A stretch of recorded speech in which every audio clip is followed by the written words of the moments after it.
What is up, YouTube? So a couple of my viewers have been asking quite a few questions about how I approach performing live and how I perform at festivals and clubs and stuff like that. So I figured it'd be a good opportunity to make a video about a couple of things to look out for and a couple of tips and tricks for performance ideas and stuff like that, specifically coming from a sort of producer's point of view, looking at performing where there's sort of more DJ orientated equipment and, sort of learning your way around that equipment and stuff like that. So this is a couple of tips and tricks for performing your tracks in Traktor and how to set it up and use a DJ mixer to do so. So before we get going, there's a couple of things that I may have left out, so apologies for that. And there's also quite a few things that I do or say that might offend a couple of sort of DJ purists and stuff like that. So keep in mind, this is just the way I do things. I'm just trying to show guys that maybe beginners and stuff like that, sort of ideas as to how to approach performing and that kind of thing. So yeah, let's dive in and have a look.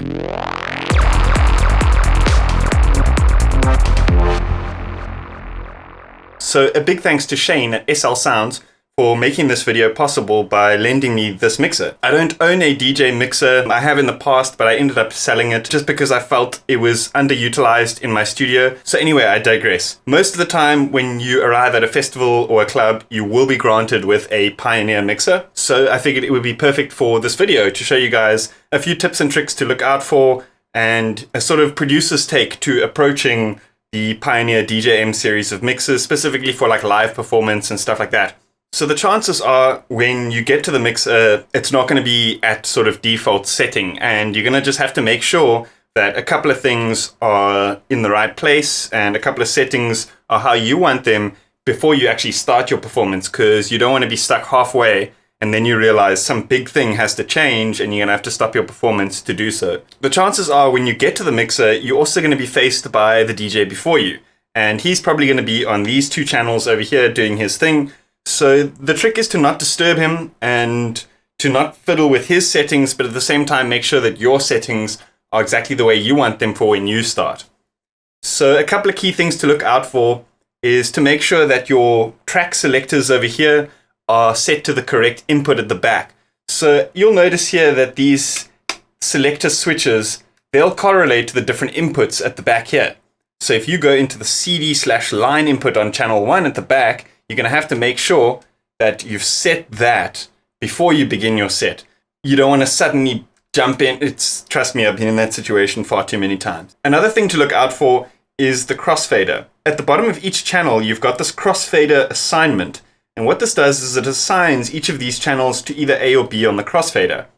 I personally don't like to use the crossfader, so what I do is I make sure all the channels I'm going to be using are set to through, because you don't want to start your set and then you realize one of the tracks is assigned to the crossfader and now it's muted when it needs to be playing and all sorts of stuff like that. So that's another thing to look out for. Also, your gains, but we're going to get to that in a second. So here's where we can plug in and set up. I like to mix externally using the actual channels on the mixer itself to do my volumes and my EQs and stuff like that, because I find it's a lot more of a sort of real-time experience. So my Traktor Audio 6 gives me the ability to send two stereo outputs. Just ignore this one here. This is basically what's recording the audio input. So just ignore that. We're going to focus on the outputs at the back here. So being careful not to disturb the DJ while he's playing, I like to plug in both my outputs on the sound card at the same time. That way I only have to dive behind the mixer once to plug in both my channels. And then I can make sure levels are everything without disturbing the DJ before me. So just imagine that this sound card is far on the edge of the table there. You don't need to access that while you're playing, so that can be out of the way of the DJ before you, out of your way, out of everyone's way. So once I've plugged in my outputs, I find an opportunity to plug into the inputs in the back here. So this is definitely going to be during a time when the DJ is not busy with a transition or something like that. So you may just want to check with him if it's okay to plug in right now. So I've plugged into the CD line on both channels. You want to avoid phono at absolutely all costs. So I've gone into the CD line, both channels, just double check that. And now you can give the DJ some space to carry on with his set. Then I've got my MIDI controller. This just plugs in via USB. So with the Launchpad Pro, you've got the programmer mode, and this allows you to set up custom mappings in the software and make use of the really cool sort of interface that the Launchpad Pro has. So I've created a custom mapping that makes use of the bright LEDs. It gives me a lot of sort of user feedback as to what's going on in the software live on the actual controller itself. So I find, because I know the tracks and it's predominantly my own music that I'm playing, I generally don't need to look at the laptop and find out what's going on, because I can get a lot of feedback from the actual controller itself. And I find this is quite an important thing to kind of, gauge with your audience whether they're actually enjoying this track or, this break or this type of thing. And as a producer, this is pretty much like invaluable knowledge, seeing what sounds move what people in certain ways and stuff like that.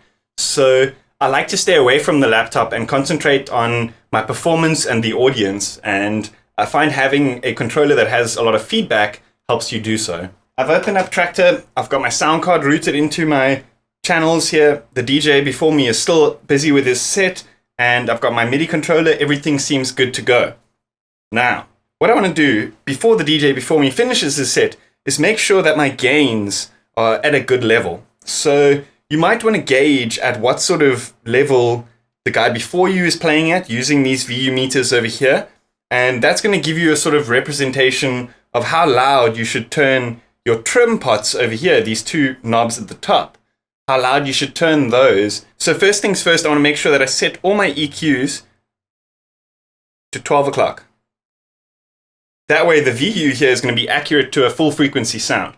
And what I'll do is I'll load up some tracks. So I'm going to post this custom mapping onto my Patreon for all my $5 supporters. If you are keen to grab that, go check the link in the description. But like I said, it's actually very, very easy to create yourself. If you know a little bit about MIDI mapping and stuff like that, you totally should be able to create something like this for your own MIDI controller that you already have. So what I'm going to do is I'm going to load up a track into each of my decks. And now I want to go to a part in the track which I know has a sort of full percussion, kick bass, synths, and everything like that. And as you can probably see on the screen from the screen capture, there's cue points at different parts of the track, at the drops and stuff like that. So usually what I do is before my performances, I'll go through my tracks and I'll place cue points at different parts, like where the hi-hats come in or breaks and stuff like that, or at different interesting parts that I either want to mix into or, certain things that will remind me what parts of the track do what, and, sort of quick jump to options. So that's a very cool thing about the cue points, and I definitely suggest going through your tracks and highlighting certain sections of the cue points if you are going to perform this way. So anyway, what I'll do is let me just jump to cue point number 5, and I can press play over here. What we'll notice is that this deck on the left-hand side is playing through the right-hand side, and that means that we've plugged in these outputs in reverse. So that's not a bad thing, but personally it can be confusing, and I have run into issues like this where I've kind of turned the volume down of the wrong track live. It's probably not something that you want to do very often, so I generally try to avoid this type of thing, nip it in the bud. I won't actually go behind the mixer to swap them around. I will just swap them around on the actual sound card itself. Cool. Let's try this again. Press play. And we've got some volume coming through there.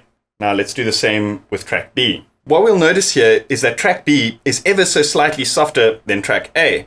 And you'll actually see that the trim pot is slightly lower. So we can just even those out. You also want to just reference the tracks that are currently playing from the DJ before you and just make sure that all your tracks are kind of even. That's going to save you from having to adjust while the music is actually playing. Trust me, you don't want to do that. Cool. So the DJ before you is on his last track and it's time to get going. A couple of things that I like to make sure of before starting is that the track that I'm going to start on, again, just make sure that my EQs are all at 12 o'clock. So that it's going to play exactly as intended as we start out. Then I also like to use the master clock, and you'll see in the next episode why I do so. I'll probably get on by all the DJs on the internet for this, but I also like to sync my music. I just find that, when you free yourself from having to beat match every single track, you start to do things like looping and layering and play with the effects and stuff like that, which I think is a little bit more suitable to the sort of psytrance genre than playing with the tempo slightly of different tracks and stuff like that to find the groove and all sorts. So I generally just make sure that both my tracks are synced at this point before even starting playing, so that I don't have to sync it while it's playing and then it jumps, if that makes sense. If you use key locking as well, you want to make sure it's on now, because Traktor is synonymous with like creating a click when you turn it on. I don't use key locking because I don't like the sound that it kind of creates with the kick maybe it's just my tracks. Then the last thing that I do is I just make sure that the track is back to the beginning. So, or unless you want to start in the middle or wherever you want to start, I just make sure that the track is exactly where I want it to be as I start. And then I wait for this DJ's fade out, and it's time to go. Are we supposed to say certain things are off limits to making art? Is art off limits? Is other people's art off limits? You know, to making art? That doesn't make any sense. It's just silly. That's just some business guy doing. Negative Land coined a phrase to describe their take on remix. They called it culture jamming. They wanted to use the modern media against itself to critique the power it has over our lives.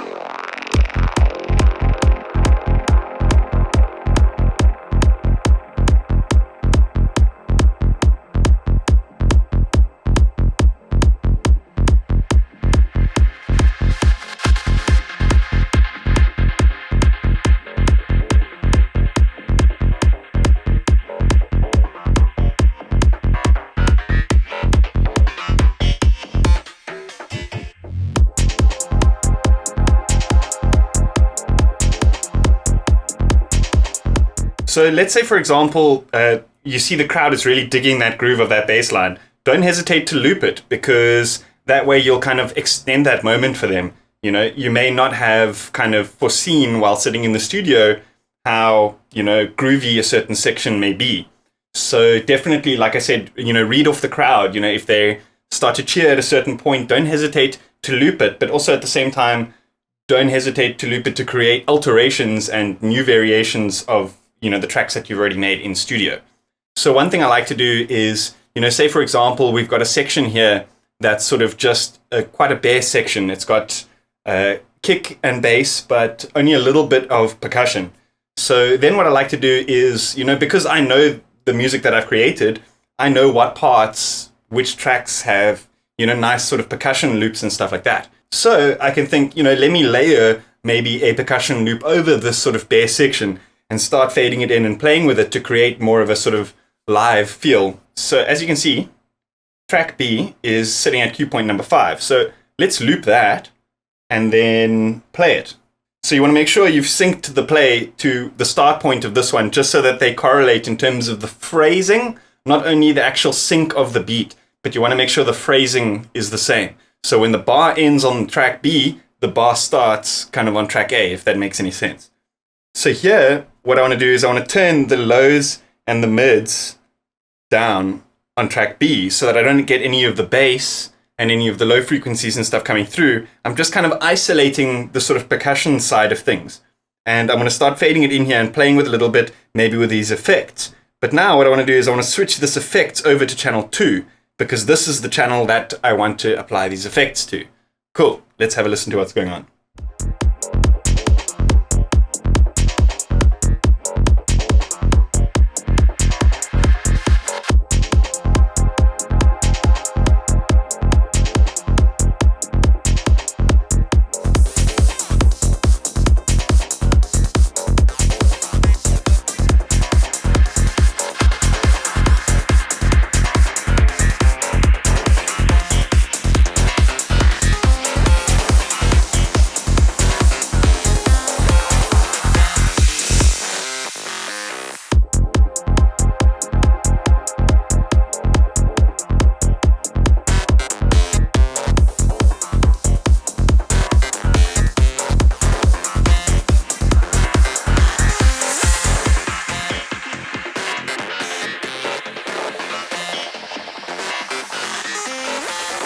Negative Land coined a phrase to describe their take on remix. They called it culture jamming.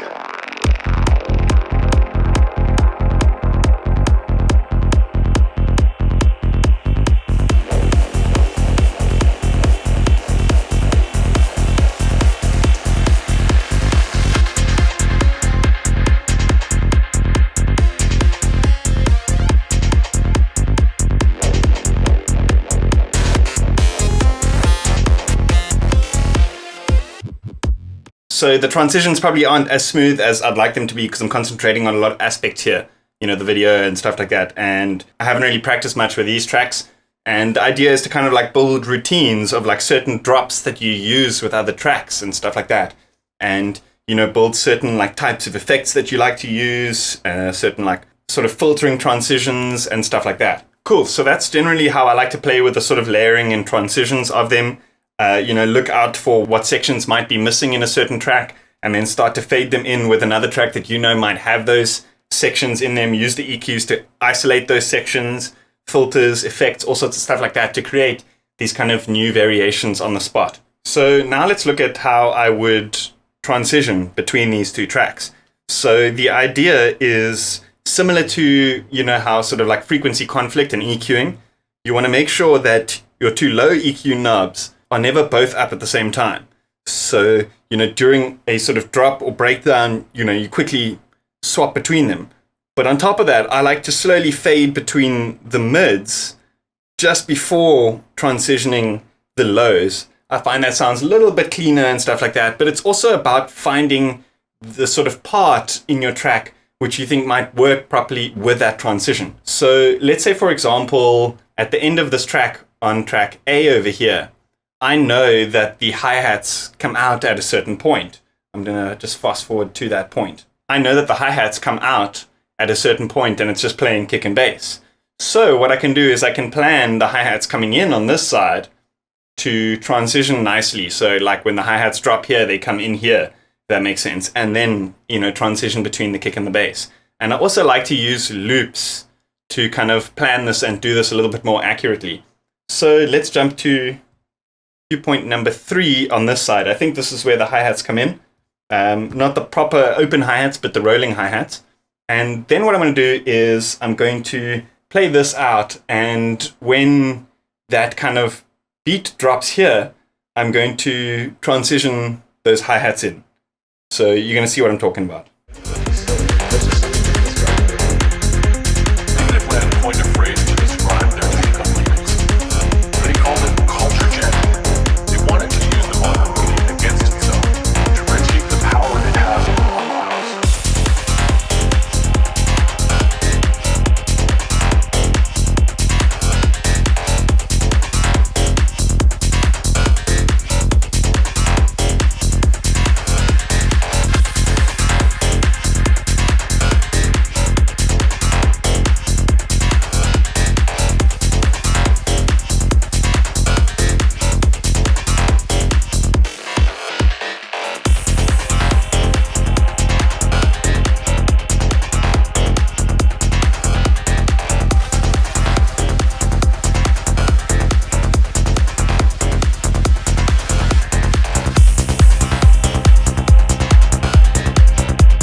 You'll notice I also hit the loop over there quickly, because now I can kind of extend the mixing process. If I get to a point where I'm like, this transition isn't actually working, you can kind of extend it out a bit. You're not limited to, the few seconds that you have left in the track to, quickly do that mix. So using loops is definitely going to save you from quite a few sticky situations while you're mixing. So that's just a side note.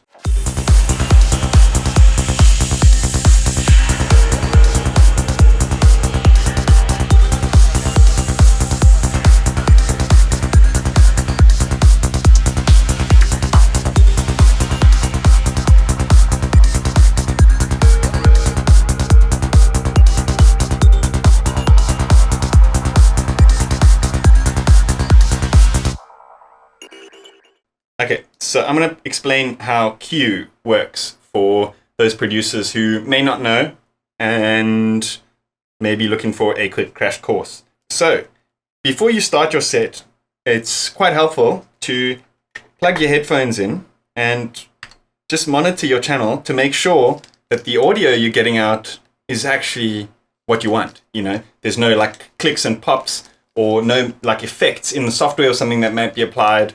So definitely check your audio and some headphones. How this works is you've got this sort of crossfader over here that crossfades between the Q channel, which is assignable over here. So, you could like sync to the DJ before you listen to what he's doing and line everything up, or you could just listen to what's happening on your Q channel over here. If you want to blend it between what's happening on the master and your Q channel without having to assign all these channels, you can actually just mix this crossfader halfway. So now it's going to play the master output as well as the Q channel, and you've got your volume over here. So this is very helpful to be able to hear what you're going to mix in before doing it, and also be able to just make sure everything sounds good before you start your set. Awesome. I hope you guys enjoyed that. Again, big thanks to Shane at SL Soundz for lending me the mixer. I'm going to post all the details in the description, so if you are a local looking to hire some DJ equipment to practice on and stuff like that, definitely give him a shout. Stay tuned for my next episode where I talk about some ideas for incorporating more live elements like synths and stuff like that into your live performances.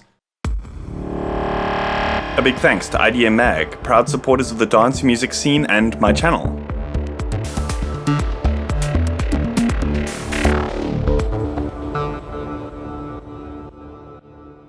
So yeah, as always, hit that like button, hit that subscribe button. Like I said, I'm going to be posting the Launchpad mapping for Traktor onto my Patreon for all my $5 supporters. So if you want to know what that's all about, check out the link that's going to be somewhere on the screen right now. See you guys next time.